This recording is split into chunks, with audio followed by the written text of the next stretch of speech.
त्या ठिकाणी आपण क्वेश्चन नंबर 30 सॉल्व करणार आहे. In the following network I1 is equal to minus 0.4 ampere, I4 is equal to 1 ampere and I5 is equal to 0.4 ampere. The values of I2, I3 and I6 respectively are. तर आपल्याला या नेटवर्कमध्ये I1, I4 आणि I5 याच्या values दिलेल्या आहे आणि आपल्याला फाइंड करायचं I2, I3 आणि I6 याच्या व्हॅल्यूज आपल्याला या ठिकाणी फाइंड करायचं. हा क्वेश्चन 2020 ला आलेला होता. याच्यासाठी तुम्हाला एक सर्किट डायग्राम पण दिलेले आहे. या ठिकाणी I1 हा करंट आहे, I2 इथं आहे, I4 इकडे चाललेला आहे, I3 इकडे आहे, I5 आणि I6 अशी ही सर्किट डायग्राम तुम्हाला दिलेली आहे. तर याचे चार ऑप्शनपैकी पहिले जे ऑप्शन आहे ए ते आहे -0.6 एम्पियर, 1.4 एम्पियर आणि 0.4 एम्पियर. म्हणजे I2 ची व्हॅल्यू -0.6 असेल, I3 ची व्हॅल्यू 1.4 असेल आणि I6 जो आहे तो 0.4 एम्पियर असेल. हे पहिलं I2चं असेल, नंतर I3चं असेल आणि लास्टचं I6 असेल. ठीक आहे. तर बी ऑप्शन जे आहे ते आहे 1.4 एम्पियर, -0.6 एम्पियर आणि 0.4 एम्पियर. सी ऑप्शन आहे 1.4 एम्पियर, 0.4 एम्पियर, -0.6 एम्पियर. लास्टचं डी ऑप्शन आहे 0.4 एम्पियर, -0.6 एम्पियर, 1.4 एम्पियर. तर या चार ऑप्शनपैकी या क्वेश्चनचा करेक्ट आन्सर काय असणार आहे. चला तर आपण याला सॉल्व करूया आणि मग डिसाईड करूया. तर या क्वेश्चनमध्ये आपल्याला एक नेटवर्क दिलेला आहे ज्याचा करंट I1 दिलेला आहे -0.4 एम्पियर. तर करंट दिलेला आहे कोणता I1 दिलेला आहे आणि I1 ची जी व्हॅल्यू आहे ते आहे -0.4 एम्पियर एवढी दिलेली आहे. I4 जो दिलेला आहे, I4 दिलेला आहे 1 एम्पियर एवढा करंट दिलेला आहे आणि जो I5 दिलेला आहे, I5 दिलेला आहे तुम्हाला 0.4 एम्पियर इतका दिलेला आहे.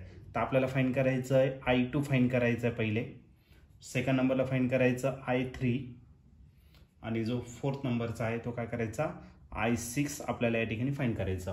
तीन करंटच्या व्हॅल्यूज दिलेल्या आहे आणि तीन करंटच्या व्हॅल्यू आपल्याला फाइंड करायचं आहे. याच्यासाठी तुम्हाला एक सर्किट दिलेलं आहे. त्या ठिकाणी मी हा सर्किट काढून घेतोय. इलेक्ट्रिक नेटवर्क दिलेलं आहे, असं रेक्टँग्युलर दिलेलं आहे. तुम्हाला नंतर या ठिकाणी एक डायगोनलला वायर दिलेली आहे आणि असा राऊंड शेपमध्ये आहे. ओके. त्याच्यात त्याची डायरेक्शन पण दिलेली आहे. इकडे जो करंट चाललेला आहे तो कोणता आहे I5. या डायरेक्शनला चाललेला करंट किती I6. ओके. या डायरेक्शनला करंट येतो तुमचा किती I3. हा इकडे करंट आहे I4. ओके. या ठिकाणी आहे I2 इतका करंट आणि याच्यातून जो करंट पास होतो तो किती तर I1. असे तुम्हाला सर्किट दिलेले आहे. आता याच्यात काही व्हॅल्यूज दिलेले आहे. I1 जो दिलेला आहे तो किती दिला तर -0.4 एम्पियर एवढा दिलेला आहे. त्यानंतर I4 दिलेला आहे. I4 किती दिलेला आहे 1 एम्पियर इतका दिलेला आहे आणि अजून एक दिलेला आहे I5 किती तर 0.4 एम्पियर इतका दिलेला आहे. ओके. आता आपल्याला काय करायचं या ठिकाणी याला एक काम करून नाव देऊन टाकू. जंक्शनला नाव देऊ म्हणजे आपल्याला सॉल्व करायला सोपं जाईल. ए जंक्शन घेतला, बी घेतला, इकडचा सी घेतला आणि इकडचा काय घेतला डी घेतला. ओके. मग आता सर्वात पहिले तर आपण या जंक्शनला जाणार. कोणत्या जंक्शनला सी जंक्शनला आणि KCL या ठिकाणी यूज करणार. ॲट जंक्शन सी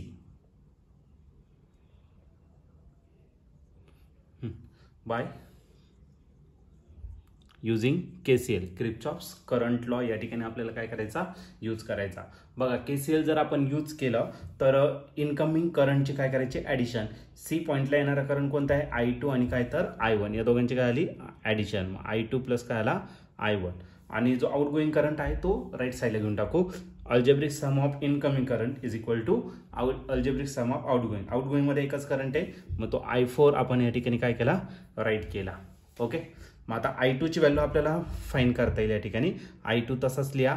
I1 जो दिलेला आहे I1 किती आहे -0.4 एम्पियर. ओके. आणि I4 जो दिलेला आहे I4 किती तर 1 एम्पियर इतका. ओके. हा मायनस आहे राईट साईडला काय होणार प्लस. मग आपला जो I2 आहे I2 किती भेटणार 1 + 0.4 एम्पियर म्हणजेच आपला करंट भेटला किती 1.4 एम्पियर. मग पहिला जो करंट आहे I2 तो भेटला आपल्याला किती 1.4 एम्पियर एवढा भेटला. तर पहिल्याचा आन्सर आपलं झालंय फाइंड करून. ओके. आता नेक्स्ट फाइंड करायचं कोणता I3 जर घेतला तर त्यासाठी आपण जंक्शन कोणतं घेणार डी जंक्शन घेणार आणि सिमिलरली आपण पुन्हा KCL या ठिकाणी आपण यूज करणार. ठीक आहे, I1 तर भेटलेला आहे. मग at junction D bye using KCL Kirchhoff's current law. Junction D जर घेतला तर इनकमिंग करून करंट कोणते आहे I3 आणि I4. मग या दोघांची काय केली मी addition I3 plus I4 is equal to algebraic sum of outgoing current. आणि आउटगोईंग करंट कोणता आहे फक्त I5 इतका दिलेला आहे. I3 करंट जो आहे तो आपल्याकडे अननोन आहे. I4 आपल्याला दिलेला आहे. मग I3 आपल्याला या ठिकाणी भेटून जाईल. I4 ची जी व्हॅल्यू आहे ती किती आहे 1. ओके, आणि I5 जो दिलेला आहे तो किती तर 0.4 एम्पियर. प्लस 1 इकडे काय करा मायनस.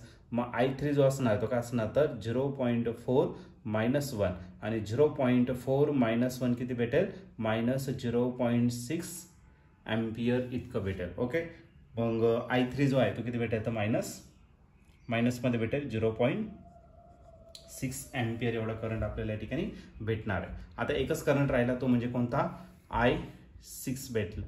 I6 बघा आज घेतला तर या ठिकाणी जंक्शन एकच करंट येतोय आणि एकच करंट जातोय बरोबर की नाही. ए जंक्शनला जर घेतलं तर incoming current is equal to outgoing current. Okay, तर तो लास्टवाला पण घेऊ. ॲट जंक्शन ए जंक्शनला घेतोय at junction A by KCL Kirchhoff's current law.